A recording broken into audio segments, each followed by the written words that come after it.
L'utilisation d'un drone pour faire de l'application localisée va justement générer des gains environnementaux parce qu'on réduit d'autant la quantité de pesticides qu'on applique.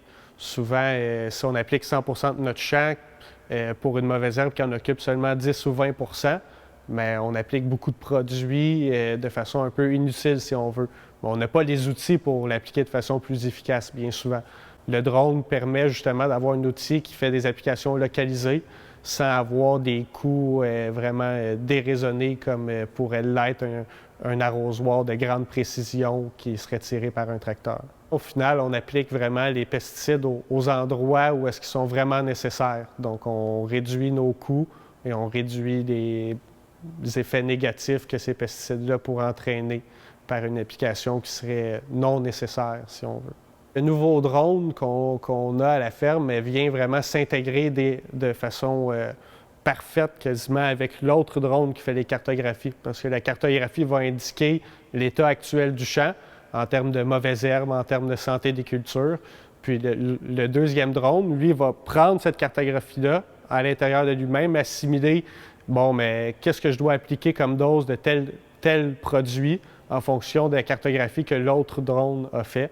Puis ainsi, il applique la bonne dose au bon endroit, au bon moment. Et également, il peut appliquer vraiment de façon localisée. Donc, appliquer seulement 10 ou 20 d'un champ si c'est seulement ces 10 ou 20 %-là qui ont besoin d'un produit, au lieu d'aller appliquer sur 100 du champ. Donc, le drone porteur, il y a deux grandes fonctions. Il y a une fonction d'application de produits liquides, comme des pesticides, mais il y a aussi toute l'application de produits solides.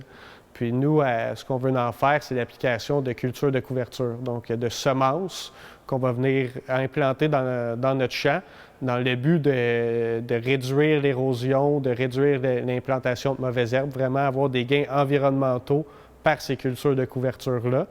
Et le drone nous permet d'aller dans le champ à des moments qu'un tracteur ne pourrait pas. Pensons notamment dans le maïs, quand la culture mesure 2 mètres, 3 mètres de haut, le tracteur ne peut pas rentrer dans le champ sans détruire le maïs. Alors que le drone, on peut très facilement lui dire « vole 2 mètres plus haut que le maïs ». Il va s'installer à 2 mètres par-dessus et appliquer des semences. On pense notamment à des semences de seigle. Le seigle étant une plante qui va bien couvrir le sol suivant la récolte du maïs, puis est idéal avant de semer du soya, ce qui est généralement semé après le maïs.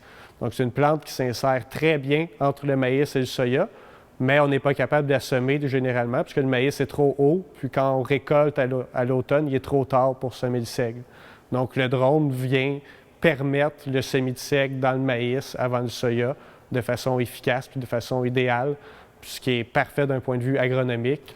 Donc, l'utilisation de cartographie faite par caméra multispectrale, donc de caméras spécialisées, permet de détecter la santé des plantes, puis de savoir où ça va bien, où ça ne va pas bien dans le champ, et par la suite de déterminer des cartes d'application à taux variable, donc d'appliquer la bonne dose du bon produit au bon endroit. Parce que souvent, on n'a pas nécessairement besoin de la même quantité d'un produit partout dans le champ. Le champ est hétérogène, il n'est pas égal partout. Donc, en cartographiant l'état actuel du champ, on peut venir appliquer la bonne dose du prochain produit à appliquer en fonction de à quoi ressemble la culture en date de 2 jours avant l'application, par exemple.